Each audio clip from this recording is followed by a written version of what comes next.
যে মংগল আচৰণ বুলি ক'লে যদিও যিখিনি আচৰণৰ যোগেদি মানুহৰ মংগল হয় সেইখিনি আচৰণকে যদি মংগল আচৰণ কোৱা হয় তথাপিও আচৰণৰ ক্ষেত্ৰত স্থানভেদে কালভেদে পাত্ৰ অনুসৰি আচৰণবোৰ বেলেগ বেলেগ হয় এতিয়া যিজন শিক্ষকে স্কুলত শিক্ষাদান কৰোঁতে যিখিনি আচৰণ তেওঁ প্ৰদৰ্শন কৰে সেই একেখিনি আচৰণ যদি ঘৰত প্ৰদৰ্শন কৰে মানুহগৰাকী ভাল পাবনে নাপাব নিশ্চয় নহয় জানো আকৌ একেখিনি কথাকে চাওক আচৰণ যদি শুদ্ধ নহয় এজন ল'ৰাই আমি এইটো আগতো কৈছোঁ যে এজন ল'ৰাই যেতিয়া স্কুললৈ যায় প্ৰথম বাহ্যিক আচৰণৰ ভিতৰত তেখেতে ইউনিফৰ্মযোৰ পিন্ধিব লাগিব আৰু নিৰ্দিষ্ট সময়ত স্কুল যাব লাগিব এই দুটা আচৰণ যেতিয়া এজন ছাত্ৰই মানি চলিব তেতিয়াহ'লে আমি গম পাম যে এজন স্কুলীয়া ছাত্ৰ 12 বজাত যদি এজন ল'ৰাই কান্ধত বেগটো লৈ সাধাৰণতে ফুৰিবলৈ যোৱা ড্ৰেছযোৰ পিন্ধি আলিয়েদি গৈ থাকে আপুনি সেইজন স্কুলীয়া বয়সৰ ছাত্ৰৰ বয়সৰ হ'লেও আপুনি স্কুললৈ গৈছে বুলি বা মই স্কুললৈ গৈছে বুলি তেখেতক অনুমান কৰিব পাৰিম জানো তেওঁ বাহ্যিক আচৰণতে ফেইল মাৰিলে তাৰমানে তেওঁ স্কুললৈ নাই যোৱা বুলি আমি গম পাই গ'লোঁ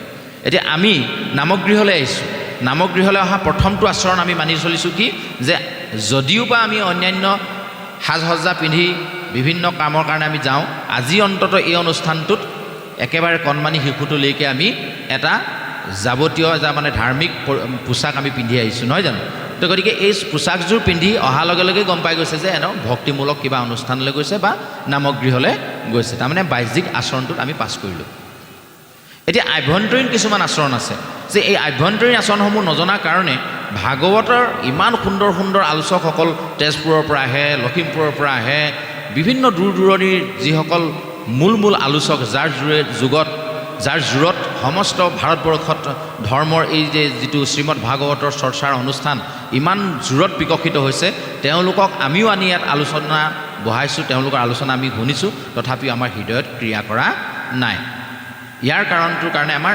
আভ্যন্তৰীণ কেইটামান আচৰণ আছে এইকেইটা আমি শুদ্ধ কৰিব পাৰিছোঁ নে নাই এবাৰ নিজক পৰীক্ষা কৰি চাওঁ আহক কথাটো এনেকুৱা আভ্যন্তৰীণ আচৰণৰ ভিতৰত প্ৰথম কথাটো হ'ল যে আমি নামগৃহলৈ আহিলে সদায় 3 বস্ত্ৰ লৈয়ে আহিব লাগিব এতিয়া এইখিনিতে আমাৰ গণ্ডগোল এটা হৈয়ে যায় 3 বস্ত্ৰ বুলি কৈ দিয়াৰ লগে লগে আজি বাপসকলে ধুতি চেলেং আৰু গামোচা 3 বস্ত্ৰ লৈ আহিছে তে আয়াসকল তেতিয়াহ'লে 3 বস্ত্ৰ কেনেকৈ ল'ব পাৰিব জানো অসুবিধা নহ'ব জানো গতিকে গুৰুজনে এইটো কোৱা নাই যে আইসকল ভকত হ'ব নোৱাৰিব কাৰণ কেলৈ 3 বস্ত্ৰ ল'ব নোৱাৰিব যে গুৰুজনে এনেকৈহে কৈছে যে 3 বস্ত্ৰ ল'লেই ভকত নহয় এই বাহ্যিক যিটো বস্ত্ৰ এই বস্ত্ৰটো ল'লেই ভকত হ'ব নোৱাৰিবও পাৰে যদিহে আভ্যন্তৰীণ 3 বস্ত্ৰ নাথাকে আভ্যন্তৰীণ মানে ভিতৰত যিটো থাকিব লাগে সেইটো হৈছে কায় মন বাইক এই 3 বস্ত্ৰ আমাৰ থাকিব লাগিব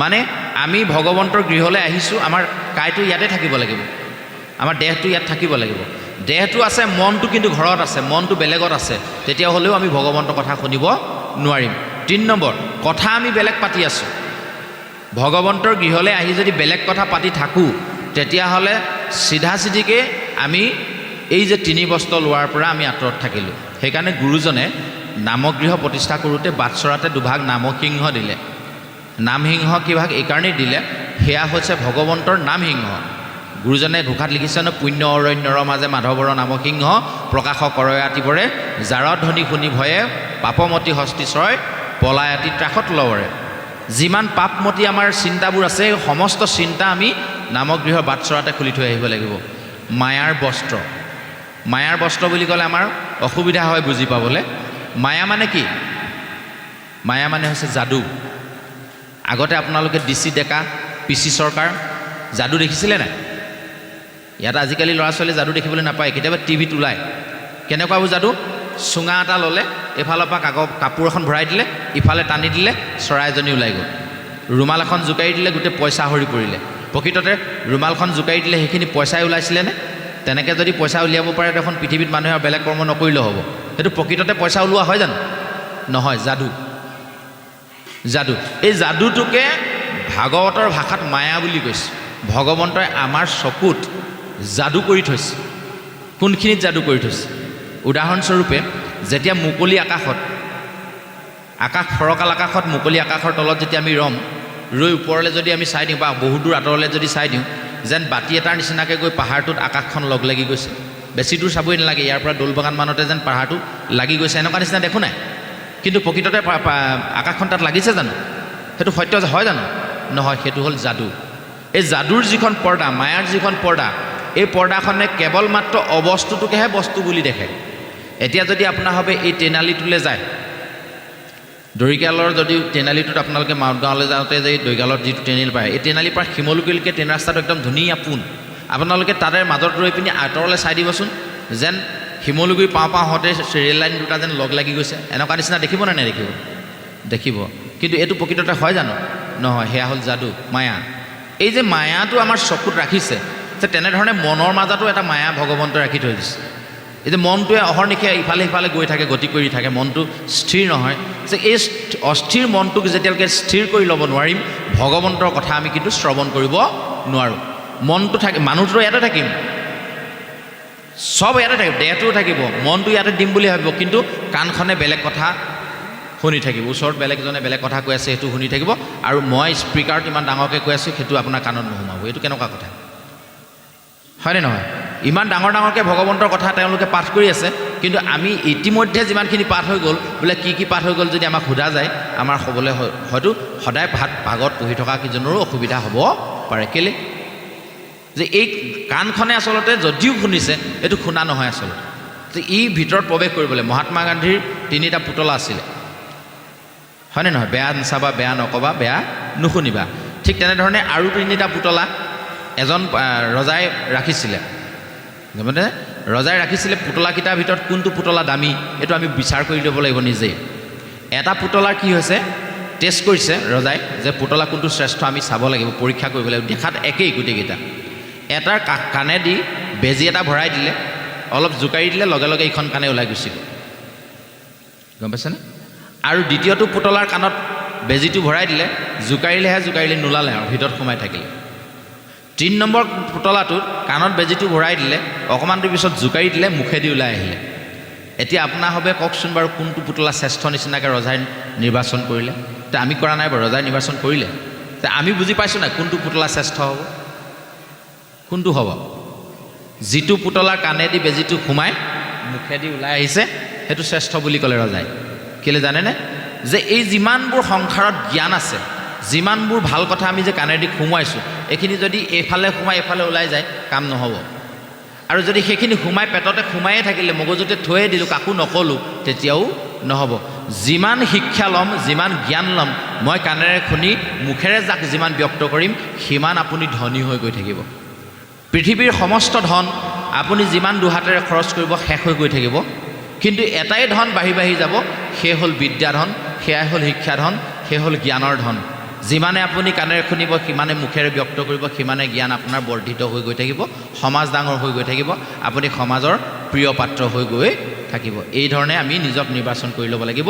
আমি এই অনুষ্ঠান ভাগত মানে যিমান সময়লৈকে উপস্থিত থাকিম, সেই 3 নম্বৰ পুতলাটোৰ নিচিনাকৈ আমি কথাখিনি শুনিব লাগিব, আৰু এই কথাখিনি আমি আনৰ আগত গৈ ক'ব লাগিব। তেতিয়া শ্ৰৱণ আৰু কীৰ্তন, এই 2টা ধৰ্ম আমাৰ পালন হ'ব। আমি শুনো, কিন্তু আমি নকওঁ কাকো, ক'বলৈ আৰম্ভ কৰিবই লাগিব।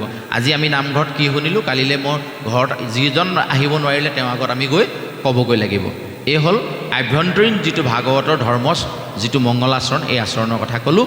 আৰু এতিয়া ডাঙৰ কথাটো হ'ল কি, এই আচৰণখিনি যদি আমি শুদ্ধ কৰি নলওঁ, তেতিয়াহ'লে কিন্তু আমি ভগৱন্তৰ কৃপাৰ পাত্ৰ হ'ব নোৱাৰোঁ। প্ৰথম ভাগৱতৰ মংগলাচৰণৰ প্ৰথম জোকা পদত কি লিখিছে? জয় জয় কৃষ্ণ কৃপা ময় মহেশ্বৰ, যাৰ আজ্ঞাখিৰে বহে ব্ৰহ্মা হৰিহৰ। কৃপাময় বুলি কৈছে, ভগৱন্ত কৃপাময়। কৃপাময় মানে কি? যিসকল ছাত্ৰ ছাত্ৰী এতিয়া স্কুলত পঢ়ি আছে, তেওঁলোকক যদি এটা সমাস বাক্য লিখিবলৈ দিয়া যায়, কৃপাময় শব্দৰ পৰা এটা সমাস বাক্য লিখা, তেতিয়া লিখিব লাগিব কি?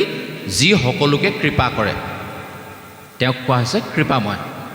সমাস বাক্যটো সেইটো হ'ব যে যি সকলোকে কৃপা কৰে। এতিয়া ভগৱন্তই যদি সকলোকে কৃপা কৰে, সেইকাৰণে তেওঁক কৃপাময় বুলি কোৱা হৈছে। তেতিয়াহ'লে আমি সকলো সমান নহয় কিয়? এখেত ধনী, মই দুখীয়া, তেখেত সুখী, মই দুখী, তেখেত বগা, মই ক'লা, এনেকুৱা কিয় হয়?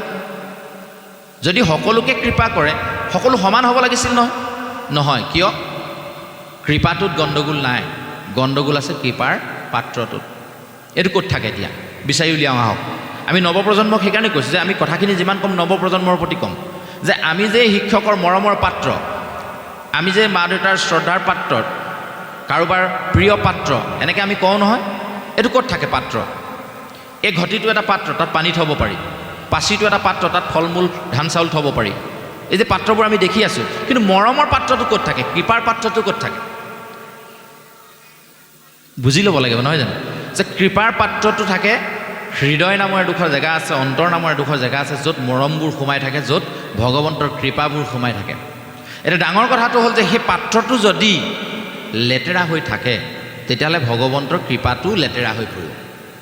একেজাক বৰষুণতে এখেতেও এটা পাত্ৰ পাতি দিলে, ময়ো এটা পাত্ৰ পাতি দিলোঁ, এখেতৰ পানীখিনি চাফা হৈ পৰিলে, মোৰ পানীখিনি লেতেৰা হ'ল। একেখিনিয়ে বৰষুণৰ পানী, কিয় হ'ল? চিধা চিধিকৈ ওলাই আছে, মই গোবৰ জাবৰ লাগি থকা পাত্ৰটো পাতি দিলে কাৰণে মোৰ পানীখিনি লেতেৰা হ'ল। লেতেৰা পাত্ৰ পাতিলে লেতেৰা হ'ব। এতিয়া আহক আমাৰ এই হৃদয় নামৰ পাত্ৰটো আমি কিমান চাফা কৰি ৰাখিছোঁ। যদি চাফা কৰি ৰাখিব পৰা নাই তেতিয়াহ'লে কিন্তু আমাৰ হৃদয়ত ভগৱন্তৰ কৃপাটো নপৰে, পৰিলেও লেতেৰা হৈ যাব। গতিকে প্ৰথম কথা হ'ল কি যে যিমানবোৰ বেয়া বস্তু আমাৰ সেই পাত্ৰটোত সোমাই আছে এইবোৰ আমি প্ৰথমেই উলিয়াই পেলাব লাগিব। সেইকাৰণে অমৃত মথন, দৈত্য আৰু দেৱতাসকলে লগ লাগি অমৃত মথন কৰিলে, য'ত বেয়া বস্তুখিনি প্ৰথমে উলিয়াই পেলালে, বিষখিনি ওলাই গ'ল। আমি বেয়া বস্তুখিনি প্ৰথম আমাৰ হৃদয়ৰ পৰা উলিয়াই ল'ব লাগিব। আমি পাৰিছোঁনে নাই এবাৰ নিজক সোধো আহক। আপোনাৰ হ'বৰ ফালে কেনেকুৱা কি নাজানো, আমাৰ ফালে বেছিভাগ মানুহৰ ঘৰত থালি এখনেই আছে। একেখন থালিতে কুকুৰকো ভাত দিয়ে, ভকতকো ভাত দিয়ে। শুনিবলৈ বেয়া লাগিছে, আমাৰো হয় কেতিয়াবা। আমাৰ ঘৰতো থালি এখনেই, আমাৰ নিজৰ মহাধৰ্মৰ কথা কৈছোঁ। আমাৰো থালি একেখনে আমি ভকতকো ভাত দিছোঁ, কুকুৰকো ভাত দিছোঁ। এই যিটো স্বভাৱ যেতিয়ালৈকে আমাৰ থাকিব তেতিয়ালৈকে কিন্তু ভগৱন্তৰ কৃপা কেতিয়াও আমি পাব নোৱাৰোঁ, কৃপাৰ পাত্ৰ হ'ব নোৱাৰোঁ। কথাটো কিয় কৈছোঁ জানে? মই একেখন মুখেৰে এখেতক ৰাস্তাত টান কৰি ক'লোঁ, আৰু সেই একেখন মুখেৰে ভগৱন্তৰ ওচৰত আহি প্ৰাৰ্থনা কৰিলোঁ, হে প্ৰভু কালিলৈ ল'ৰাটোৰ ইণ্টাৰভিউ আছে, চকু মেলি চাবা। একেখন মুখেৰে ভকতক অপমান কৰোঁ আৰু সেই একেখন মুখেৰে ভগৱন্তৰ ওচৰত আশীৰ্বাদ বিচাৰোঁ। একেখন থালিতে কুকুৰকো ভাত দিয়া, ভকতকো ভাত দিয়া হ'লনে নহ'লে? মুখ নামৰ থালিখন বৰ লেতেৰা থালি এখন। সকলোৱে থালি এখনেই আছে। ক'বলৈ দেখিবলৈ শুনিবলৈ বেয়া, বাহ্যিকত একেখন থালিতে কুকুৰক ভাত দিয়া বুলি ক'লে, ভকতক ভাত দিয়া বুলি ক'লে হয়। মুখ নামৰ থালি এখনেই আছে, জিভা নামৰ থালি এখনেই আছে মানুহৰ। একেখন জিভাৰেদি আমি বেয়া কথাও কওঁ, একেখন জিভাৰেদি আমি আশীৰ্বাদো দিওঁ। তেতিয়াহ'লে যিজন ভকতে বেয়া কথা কৈ কৈ ৰাস্তাত ঘূৰি ফুৰিছে, গধূলিহে একেজন বৰ ভকতে গৈ আপোনাৰ ঘৰত আশীৰ্বাদ দিছে, আশীৰ্বাদ হ'বনে? লেতেৰা হৈ নাযাবনে এইখিনি? গতিকে এই যিবোৰ লেতেৰা স্বভাৱ, যিবোৰ মনত এই লেতেৰা যিবোৰ হৃদয়ত সোমাই আছে, আমি একেদিনে দলিয়াব নোৱাৰিব পাৰোঁ। এনেকুৱা ধৰণৰ যিবোৰ মাংগলিক অনুষ্ঠান, ভগৱন্তৰ গুণনাম কীৰ্তনৰ স্থলীলৈ যদি আমি আহোঁ, প্ৰতিদিনে মনত এটা সংকল্প লৈ আহিব লাগিব। মোৰ মনত এই ভাৱটো অলপ বেয়া ভাৱ আছে, মই বুজি পাইছোঁ। আৰু যেতিয়ালৈকে বুজি নাপাব তেতিয়ালৈকে কিন্তু মুক্তি নহ'ব। পৰীক্ষিতে যেতিয়ালৈকে বুজি নাপাইছিলে যে মই বেয়া কাম কৰিলোঁ, ঋষিৰ ডিঙিত মই মৰা সাপটো দিব নালাগিছিলে, এইটো যেতিয়া বুজি পালে সেইদিনাই পৰীক্ষিত মুক্তি হৈয়ে গ'ল। বাকীখিনি কিন্তু কেৱল মাত্ৰ আমাৰ উদ্ধাৰৰ কাৰণেহে তেওঁ ভাগৱত শ্ৰৱণৰ মাধ্যমেদি আমাক দি থৈ গ'ল, এইখিনি লোকৰ উদ্ধাৰ কাৰণে। কিন্তু যিদিনা তেওঁ উপলব্ধি হ'ল, উপলব্ধি প্ৰাপ্তিৰ চৰম শিখৰ বুলি কৈছে, সেইদিনা তেওঁ প্ৰাপ্তি হৈ গ'ল। গতিকে আমাৰ এই হৃদয়ত যিবোৰ বেয়া চিন্তা, বেয়া ভাৱ আছে, এইখিনি আমাৰ নাইকিয়া কৰি ল'ব লাগিব। এক প্ৰকাৰ কুসংস্কাৰ আমাৰ চলি আছে, আমি একেখন থালিতে ভকতক আৰু কুকুৰক ভাত দি আছোঁ। এইখন আমি আজিৰ পৰা ব্যৱহাৰ নকৰোঁ। আৰু আমি কেৱল মাত্ৰ ভকতৰ ক্ষেত্ৰত যদি ব্যৱহাৰ কৰিছোঁ, ভকতৰ ক্ষেত্ৰতে ব্যৱহাৰ কৰিম। আৰু মিশ্ৰিত ফলৰ পূজাৰ ফল ভগৱন্তই নলয়। আজিৰ পৰা আমি এইবিলাক ত্যাগ কৰিম। আৰু আমি নিজকে কৈছোঁ, লগত যদি আপোনাৰ সবেও সহযোগ কৰে বৰ ভাল লাগিব। দ্বিতীয়টো কথা হৈছে কি, আমাৰ কিছুমান অন্ধবিশ্বাস আছে। অন্ধবিশ্বাসবোৰ এনেকুৱা, আপোনালোকৰ ফালে আছেনে নাই নাজানো, আমাৰ ফালে ব্যক্তি বিশেষে মানুহক নিন্দা কৰাৰ এটা ছিষ্টেম আছে। শুই উঠিয়ে ভাল কাম এটাত যাবলৈ ওলাইছিলোঁহে, এই বিধৱা মানুহজনী দেখিলোঁ নহয় ৰাস্তাত, যাত্ৰাটোৱে নষ্ট হৈ গ'ল। আপোনালোকৰ ফালে কয় নকয় নাজানো, আমাৰ ফালে কিছুমানো আছে, পুৰণিকলীয়া কিছুমান নীতি ধৰি আছে। চিধা চিধিকৈ প্ৰথম স্কন্ধত 29 স্তৱ বুলি এভাগ ভাগৱতত উল্লেখ কৰিলে, আৰু গুৰুজনাই কীৰ্তন ঘোষাখন লিখিবলৈ গৈ প্ৰথমে শ্লোক বুলি এষাৰ কথা লিখিছিলে, য'ত লিখিছিলে কৃষ্ণায় বাসুদেৱায় দৈৱকী নন্দনায় চ নন্দ গোপ কুমাৰায় নমো নমঃ, নহয় জানো? এনেধৰণে আৰম্ভ কৰি তাত কৈছিলে কি বুলি? শেষত কৈছিলে মুকং কৰোতি ৱাচালং পংগুং লং ভয়তি গ্ৰীম য়ৎ কৃপাতমহং বন্দে পৰমানন্দ মাধৱম, এই বুলি শ্লোকভাগী লিখিছিলে। এই শ্লোকভাগী কোনে আওৰোৱা, এই কথাখিনি যদি আপোনাৰ হ'বৰ কোনোবা এগৰাকী নজনাকৈ আছে, আপোনাৰ হ'বক জনাই থৈছোঁ, অনাগত দিনত আপোনালোকে জানিবলৈ আন পাৰিলে জনাব যে এই শ্লোকভাগী গাইছিলে কুন্তী দেৱীয়ে। মহাভাৰতৰ যুদ্ধ শেষ কৰি যেতিয়া কৃষ্ণই ঘৰলৈ যাবলৈ বিচাৰিছিলে, দ্বাৰকালৈ যাবলৈ বিচাৰিছিলে, তেতিয়া কুন্তীয়ে কৈছিলে যে তুমি থকাৰ কাৰণেহে মোৰ পঞ্চপাণ্ডৱ এই 5টা সন্তান জীৱিত হৈ থাকিলে আৰু ইহঁতে ইমান ডাঙৰ যুদ্ধখনত জয়লাভ কৰিব পাৰিলে। আৰু এটা কথা মই জানো যে মুকং কৰোতি ৱাচালং, মুকজনেও কথা ক'ব পাৰিব, পংগুং লং ভয়তে গিৰিম, পংগুজনেও পৰ্বত বগাব পাৰিব, যদিহে তোমাৰ কৃপা তাত থাকে। যৎ কৃপা তমহং বন্দে পৰমানন্দ মাধৱম, তোমাৰ কৃপা যদি তাত থাকে তেতিয়াহ'লে এইটো সম্ভৱ হ'ব। এই কুন্তী তেতিয়া সধৱা আছিলে নে বিধৱা আছিলে? এতিয়া আমি সংস্কাৰটোৰ কাৰণে কথাখিনি উলিয়াইছোঁ যে যেতিয়া এই শ্লোকভাগী কুন্তীয়ে আওৰাইছিলে তেতিয়া কিন্তু কুন্তী বিধৱা আছিল। এই বিধৱা মানুহগৰাকীয়ে আওৰোৱা শ্লোকভাগী গুৰুজনাই কীৰ্তনৰ প্ৰথম শ্লোক হিচাপে আৰম্ভ কৰিলে। তাৰমানে যাত্ৰাৰ আৰম্ভত বিধৱা মানুহগৰাকীয়ে গোৱা শ্লোকটোৱেদি কীৰ্তনৰ যাত্ৰা আৰম্ভ কৰিলে। আৰু আমি সাধাৰণ ইয়াৰ পৰা গুৱাহাটীলৈ যোৱা যাত্ৰাটোত বিধৱাগৰাকীক দেখিলে যাত্ৰা নষ্ট হ'ব বুলি ক'লোঁ। আমি মানুহেই নে? আমি তেনেকুৱা কৰিব লাগেনে বাৰু? যে এই অন্ধবিশ্বাস, কুসংস্কাৰ নিচিনা যিবিলাক বেয়া চিন্তা, বেয়া মনোভাৱ, এইবিলাকে আমাৰ হৃদয় নামৰ পাত্ৰটো ভৰপূৰ হৈ আছে, তাত এতিয়া ভগৱন্তৰ কৃপা সোমাব নোৱাৰে। এবাৰ কেইজনমান ভক্তই এজন মুনিৰ ওচৰলৈ গ'ল, প্ৰভু আপোনাৰ ওচৰত আমি শিক্ষা বিচাৰি আহিছোঁ। বোলে হ'ব, ভাল কথা। তেওঁ আৰম্ভ কৰিলে ভাগৱতৰ কথা। বোলে এইখিনি মোক নালাগে, তাতকৈ ওপৰত কিবা জ্ঞান আছে যদি কোৱা। ভাগৱতৰ বিষয়ে আমি শুনিছোঁ, গীতাৰ বিষয়ে শুনিছোঁ, কীৰ্তন আমি পঢ়িছোঁ, এইকেইখন কিতাপ আমি পঢ়িলোঁ, তাতকৈ ওপৰত কিবা জ্ঞান আছে যদি মোক দিয়ক। গুৰুজনক তেনেকৈ শিষ্যকেইজনে ক'লে। বোলে হ'ব, তেতিয়াহ'লে তোমালোকে কালিলৈ আহিবা, আহোঁতে আমাৰ কাৰণে অকণমান চাহ লৈ আহিবা। দুইজনে শিষ্যই চাহ অকণমান গুৰুজনলৈ লৈ আহিলে, কাপ এটা দিলে, কাপটোত ঢালি আছোঁ, ভৰ্তি হ'ল। বোলে আৰু দিয়া। গুৰুজনে কৈছে আৰু দিয়া। তো কাপটো ভৰ্তি হোৱাৰ পিছত আৰু ক'ত দিব, পৰি নাযাব? তো তেতিয়া তেওঁলোকে ক'লে জানো কাপটোতো ভৰ্তিয়ে হ'ল, পৰি যাব না? তো এই কথাটো যে যেনেধৰণে বুজি পালা, তেনেধৰণে যদি কালি কোৱা কথাষাৰ তোমালোকে বুজি পালাহেঁতেন, তোমালোকৰ জ্ঞানৰ ভাণ্ডাৰটো পৰিপূৰ্ণ হৈ আছে বুলি তোমালোকে পৰিচয়টো দিলা যে আমি এইখিনি জানো, তাতকৈ ওপৰত কিবা আছে যদি কোৱা। যদি তোমালোকৰ জ্ঞানৰ ভাণ্ডাৰটো যদি পৰিপূৰ্ণই হৈ আছে, তেতিয়াহ'লে আকৌ মই নতুনকৈ জ্ঞান দিলে ক'ত সোমাব? গতিকে এই যিবোৰ জ্ঞানে আমাক আমনি কৰে, যিখিনি বস্তু বেয়া চিন্তা, বেয়া ভাৱনা, এইখিনি যদি আমি পৰিত্যাগ নকৰোঁ, তেতিয়াহ'লে আমি কোনো কাৰণতে ভগৱন্তৰ কৃপা ল'ব নোৱাৰোঁ। কাৰণ আমাৰ পাত্ৰটোত সেই বস্তুবোৰ সোমাই আছে। আহক আজিৰ পৰা আমি এই বস্তুবোৰ দলিয়াই দিওঁ। আমাৰ মনবোৰ ইমানেই বেছি বেয়া, আমি কি হৈছে চাওক, আজি 10 বছৰমানৰ আগতে এজন মানুহে মোক অকণমান টানকৈ কৈছিলে, বেয়াকৈ কৈছিলে। আজিও মানুহজন কাষেদি পাৰ কৰিলে মোক চিককৈ মাৰে গাটোত, এই মানুহটোৱে মোক এনেকৈ কৈ থৈছে। কিন্তু সেই একেটা মনেই যেতিয়া এখন নাটক আমি চাবলৈ যাওঁ, প্ৰথম দৃশ্যটোত এজন কৌতুক অভিনেতাই কৌতুক এটা ক'লে, আমাৰ হাঁহি উঠিলে, খুব হাঁহি উঠা কৌতুক এটা ক'লে। সেই একেটা কৌতুককে যেতিয়া আকৌ দ্বিতীয় দৃশ্যটো কয়, তেতিয়া আমাৰ হাঁহিটো অলপ কমকৈ উঠিব, হয়নে নহয়? মন কৰিব। আকৌ এই একেটা কথাকে যেতিয়া 3 নম্বৰ, 4 নম্বৰ, 5 নম্বৰ দৃশ্যটোত কণ্টিনিউ কৰি যাবলৈ ধৰিব, লাষ্টত আমাৰ খং উঠিবগৈ। এই একেটা কথাকে আৰু কিমান শুনি থাকিবি? হাঁহি উঠা কথা হ'লেও আমাৰ লাষ্টলৈ খং উঠিব। একেটা ভাল লগা হাঁহি উঠা কথা আমাৰ প্ৰথম দৃশ্যটো ভাল লাগি 5 নম্বৰ দৃশ্যটোৰ আমনি লগা হ'ল। কিন্তু 10 বছৰৰ আগত কোৱা বেয়া কথাটো এতিয়াও মোৰ হৃদয়ত মই এই পাত্ৰটোত ভৰ্তি কৰি থৈ দিছোঁ। এই স্বভাৱটো যেতিয়ালৈকে থাকিব, তেতিয়ালৈকে ভগৱন্তৰ কৃপা সোমাবলৈ পাত্ৰটো আমাৰ খালী নহ'ব। এতিয়া এনেকুৱা বেয়া মনোভাৱবোৰ আমি ত্যাগ কৰিব হ'ল। যে এইখিনি যেতিয়ালৈকে আমি ত্যাগ নকৰিম, যেতিয়ালৈকে মুখ নামৰ থালিখন আমি চাফা কৰি নল'ম, একেখন থালিতে যেতিয়া নেকি আমি ভকতকো কুকুৰকো ভাত দিম, তেতিয়ালৈকে ভগৱন্তৰ যিটো মংগলাচৰণৰ কথা আমাক কৈছে, এই মংগলাচৰণ আমাৰ কাহানিও শুদ্ধ নহ'ব। আৰু মংগলাচৰণেই যাৰ শুদ্ধ নহ'ব, তেতিয়াহ'লে ভিতৰত যিখিনি অধ্যায় আছে এই অধ্যায়খিনিলৈ আমি কেতিয়াও যাব নোৱাৰিম। প্ৰথম আমি ভাগৱত শুনাৰ মাজেদি ভাগৱত শ্ৰৱণৰ মাজেদি আমাৰ মনৰ এই অপবিত্ৰ যিখিনি কথা আছে সেইখিনি আমি বাহিৰত দলিয়াই দিব লাগিব। নামসিংহতে সেৱাভাগ কৰি যিমানবোৰ লেতেৰা মনোভাৱ আছিলে চব তাতে পেলাই থৈ আহিব লাগিব। এই যদি একেবাৰে মই সদায় কাজিয়া লাগি বেয়া পোৱা মানুহজনো যদি মোক কাষত বহাই দিলে কৃষ্ণ বুলি তেখেতক মই সম্বোধন কৰি মনটো সংস্কাৰ কৰি ল'ব লাগিব। সেইকাৰণে কৈছে ৰাম বুলি শুদ্ধ কৰা মন। যেতিয়ালৈকে ৰাম বুলি মনটো শুদ্ধ কৰি নল'ম তেতিয়ালৈকে কিন্তু আমাৰ মন এই কৃপাৰ পাত্ৰ আমি হ'ব নোৱাৰিম। সেইকাৰণে আমি সকলোৱে ভগৱন্তৰ কৃপাৰ পাত্ৰ হ'ব নোৱাৰোঁ। গতিকে কৃপাৰ পাত্ৰ হ'বৰ কাৰণে মংগলাচৰণত আমি ইমানখিনিকে কথা আগবঢ়ালোঁ। ইয়াৰ পিছত কুন্তীৰ কথাখিনি আমি ক'লোঁ।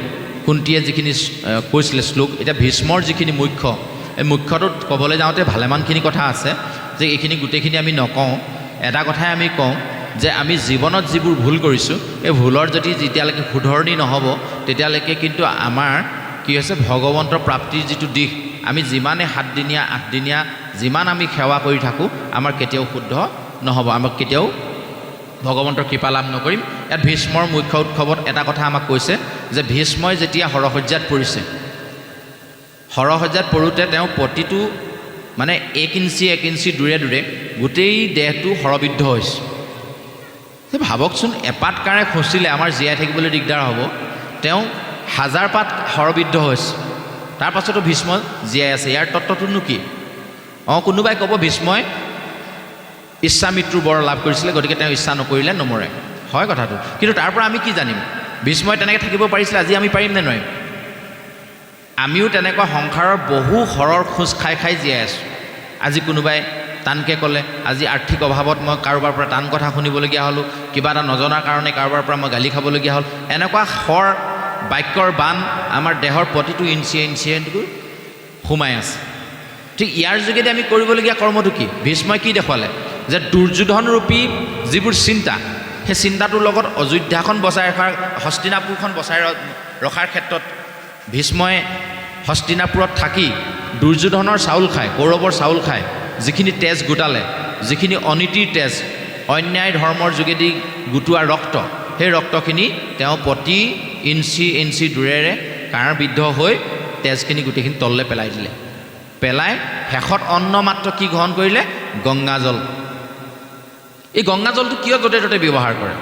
শিৱৰ মূৰত চাবচোন গংগা বৈ আছে, শিৱৰ মূৰত এটা জটা আছে, তাতে এটা কাঁচিজোন আছে, আকৌ গংগাৰ পানী পৰি থকা এখন ছবি আমাক দিয়ে। কিয় দিয়ে? য'তে ত'তে গংগাৰ কথাটো কেলৈ আনে? পৰীক্ষিতে জ্ঞান লাভৰ কাৰণে জ্ঞান গংগা নদীৰ পাৰতে বহিলে। কিয় গংগা?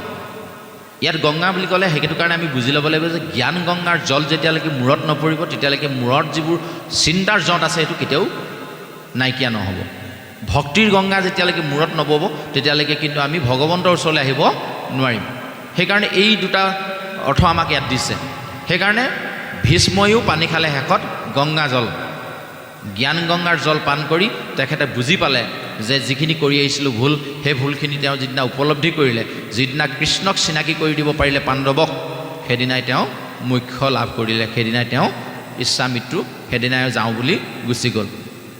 মানে মহাভাৰতৰ যুদ্ধ শেষ হোৱাৰ পাছত কৃষ্ণই বুদ্ধি কৰি পঞ্চপাণ্ডৱক, কুন্তী, আপোনাৰ গান্ধাৰী, ধৃতৰাষ্ট্ৰ সকলোকে ভীষ্মৰ ওচৰলৈ লৈ গ'ল আৰু ভীষ্মই কৃষ্ণৰ ফালে আঙুলি টোৱাই কৈ দিলে যে যিমান যি হৈ গ'ল সমস্ত কাল কিন্তু এয়াই কৃষ্ণ ভগৱন্ত, তেওঁৰ নিৰ্দেশতে সকলোখিনি হ'ল, দুষ্টক দমন হ'ল, শান্তক পালন হ'ল, এই কথাখিনি কৈয়ে তেওঁ মোক্ষ লাভ কৰিছে। কিন্তু তাৰ আগে আগে কিন্তু তেওঁ নিজক শোধন কৰি লৈছে। এতিয়া আমিও আমাৰ নিজক শোধন কৰি ল'ব লাগিব। আৰু যেতিয়ালৈকে শোধন কৰি নলওঁ তেতিয়ালৈকে কিন্তু পিছত যে এই নৱপ্ৰজন্ম নামক গৃহলৈ যে নাহে, তাৰ কাৰণে কেৱল মাত্ৰ তেওঁলোকক জগৰীয়া কৰি থাকিলে নহ'ব। উঠি অহা নৱপ্ৰজন্মই যে অখাদ্য খাবলৈ লৈছে, অকথ্য ক'বলৈ লৈছে, অগম্য গমন কৰিছে, ইয়াৰ কাৰণে দায়ী কেৱল মাত্ৰ নৱপ্ৰজন্ম নহয়, আমিবোৰে কি কৰিছোঁ যে এই যে সন্তান নামৰ বৃক্ষজোপা ৰুওঁতে য'ত ৰুব লাগে তাত নুৰুলোঁ, লালন পালন কৰিবলৈ যিখিনি সাৰ জাবৰ দিব লাগে সেইখিনি নিদিলোঁ, যাৰ কাৰণে বৃক্ষজোপা ওলোটা হৈছে। মন কৰিব, কথাটো একেবাৰে সঁচা। এজন বিজ্ঞানীয়ে 2টা ৰুমত একেজোপা বৃক্ষৰ 2টা পুলি ৰুলে, একেই গছ। এটা ৰুমত যিমানবিলাক শাস্ত্ৰীয় সংগীত আছে তেওঁ সেইখিনি বজায় সদায় ৰাতিপুৱা গধূলি, আৰু ইটো ৰুমত যিমান পাশ্চাত্য সংগীত আছে মানে ডিস্কো গান আছে এইবিলাক বজায়। দুয়োজোপা গছতে সাৰ পানী একেখিনিয়ে দিলে, গছ দুয়োজোপা সুন্দৰভাৱেই ডাঙৰ হ'ল, একে সমানেই ডাঙৰ হ'ল, কিন্তু যিফালে শাস্ত্ৰীয় সংগীত বজাই ৰাখিছিলে সেইফালে গছৰ ডালবোৰ পোনপোল হ'ল, ধুনীয়া ধুনীয়া হ'ল, আৰু যিফালে পাশ্চাত্য সংগীত বা উন্মাদ গীতবোৰ বজাইছিলে সেইফালে ডালবোৰ বেকা বেকি হ'ল, কিন্তু গছজোপা সমানেই ডাঙৰ হ'ল। বিজ্ঞানীয়ে পৰীক্ষা কৰি উলিওৱা কথা। তো আমাৰো একেই হয়, আমি কোনটো পৰিৱেশত ল'ৰা ছোৱালীবোৰক ডাঙৰ কৰিছোঁ আৰু পুলিটো ৰুওঁতে আমি ঠিকেই ৰুইছোঁনে নাই, এই কথাবোৰ নজনাৰ কাৰণে নৱপ্ৰজন্ম নাহে নামৰ গৃহলৈ। কেলৈ চাওক, আমি জন্মতে কেনেকৈ জন্ম দিলোঁ এইখিনি নকওঁ, তৃতীয় স্কন্ধ যেতিয়া হ'ব, কালিলৈ চাগে আমাৰ আৰু এজন আলোচক আহিব, তেখেতে যদি পায় তৃতীয় স্কন্ধত কপিল দেৱহূতি সংবাদত তামসিক গতি মনুষ্যজনী প্ৰাপ্তি বুলি বৰ সুন্দৰ এটা অধ্যায় আছে, ভক্তিযোগ গঠন, সাংখ্যযোগ গঠন, এটা খুব সুন্দৰ পাঠ। আপোনাৰ ভাৱে যদি অনাগত দিনত কেনেবাকৈ আধ্যাত্মিক চিন্তা চৰ্চাৰ কেন্দ্ৰ এটা আপোনালোকে স্থাপন কৰে, একেবাৰে নাইকিয়া হ'বেও সপ্তাহত এটা দিন মাত্ৰ, এঘণ্টা মাত্ৰ, দেওবাৰে দিনা সন্ধিয়া 6 বজাৰ পৰা 7 বজালৈকে 1 ঘণ্টা মাত্ৰ আধ্যাত্মিক চিন্তা চৰ্চাৰ এটা কেন্দ্ৰ আপোনালোকে আৰম্ভ কৰক, য'ত এই প্ৰথম ভক্তিযোগ গঠনৰ পৰা আৰম্ভ কৰি উঠি অহা প্ৰজন্ম যিখিনি সন্তান কেনেকৈ জন্ম দিব লাগে এই কথাখিনি যদি জানি লয়, সন্তানটো জন্ম দিওঁতে যদি শুদ্ধ পদ্ধতিত জন্ম দিয়ে, তেতিয়াহ'লে অনাগত দিনত আমি তেওঁলোকক নামঘৰলৈ মাতি নিব নালাগে, তেওঁলোকে আমাক মাতি মাতি নামঘৰলৈ আনিব। আপোনালোকে হয়নে নহয় প্ৰমাণ কৰি চাব। উদাহৰণ কৃষ্ণৰ জন্ম, অলপ আগত আমাক কৃষ্ণৰ লীলা কথনত কৈ গৈছে কৃষ্ণই কেনেকৈ অৱতাৰ হৈছিলে। কৃষ্ণ জন্ম হোৱাৰ আগত 7টা পুত্ৰ জন্ম হৈছে, কিয়? চিধা চিধিকৈ প্ৰথম পুত্ৰটোতে কৃষ্ণ হ'ব কিয় নোৱাৰিলে? দৈৱবাণীয়ে কিয় কৰিলে যে দৈৱকীৰ অষ্টম সন্তানেহে কংসক নিধন কৰিব পাৰিব, প্ৰথম দ্বিতীয় তৃতীয় কিয় নোৱাৰিলে? তত্ত্ব আছে, তাত তত্ত্ব আছে। যেতিয়ালৈকে ভক্তিৰ পাচি এটা বসুদেৱৰ মূৰত নহ'ব, তেতিয়ালৈকে কৃষ্ণ তেওঁলোকৰ ঘৰলৈ নাহিব। সেইকাৰণে বসুদেৱে কংসৰ কাৰাগাৰৰ পৰা কৃষ্ণক যে যমুনা নৈৰ ইপাৰলৈ লৈ গৈছিলে, গোকুললৈ, বৃন্দাবনলৈ যে লৈ গৈছিলে, কিহত নিছিলে? মূৰত এটা পাচি আছিলে নাই? ক'ত পাইছিলে পাচিটো? কংসৰ কাৰাগাৰত পাচিটো কেলৈ থৈছিলে? লোৰ শিকলি লগাই হাতে ভৰিয়ে বান্ধি থৈছিলে। 7খন গেটৰ ভিতৰত অন্ধকাৰ পোতাশালত কৃষ্ণই দৈৱকী বসুদেৱক বন্দী কৰি থৈছিলে। তাত বাৰু কংসই পাচিটো কেলৈ থৈছিলে? সেইটো আচলতে সেইটো পাচি নহয় আমি যিটো ভাবি আছোঁ। বসুদেৱে কেৱল মাত্ৰ ভগৱন্তৰ কথা ভাবোঁতে ভাবোঁতে আগৰ 7 বছৰ দিন অকল কৃষ্ণ কেতিয়া জন্ম হ'ব, কেতিয়া এই অসুৰটোক নিধন কৰিব, অসুৰটোৱে নিজৰ দেউতাক পৰ্যন্ত যিখিনি ভগৱন্তৰ ভক্তৰ সেই তেওঁলোকক নি পিনি কাৰাগাৰত বন্দী কৰিছে, তেওঁলোকক কেতিয়া মুকলি কৰিব। এই ধৰণে ভগৱন্তক ভক্তি কৰোঁতে কৰোঁতে কৰোঁতে এপাচিমান ভক্তি তেওঁৰ মূৰত হ'ল। আমাৰ যেনেকৈ এপাচিমান চিন্তা মূৰত আছে, সংসাৰৰ এপাচিমান চিন্তা কি নকবি ঐ, এনেকৈ আমি কওঁ নহয়, বোলে ভালে আছেনে, নকবি আৰু এপাচিমান চিন্তা মূৰত, ল'ৰা আমুকটো হৈছে তো আমুকটো হৈছে, কওঁনে নকওঁ? যদি এপাচি চিন্তা হ'ব পাৰে, এপাচি ভক্তি হ'ব পাৰে নে নোৱাৰে?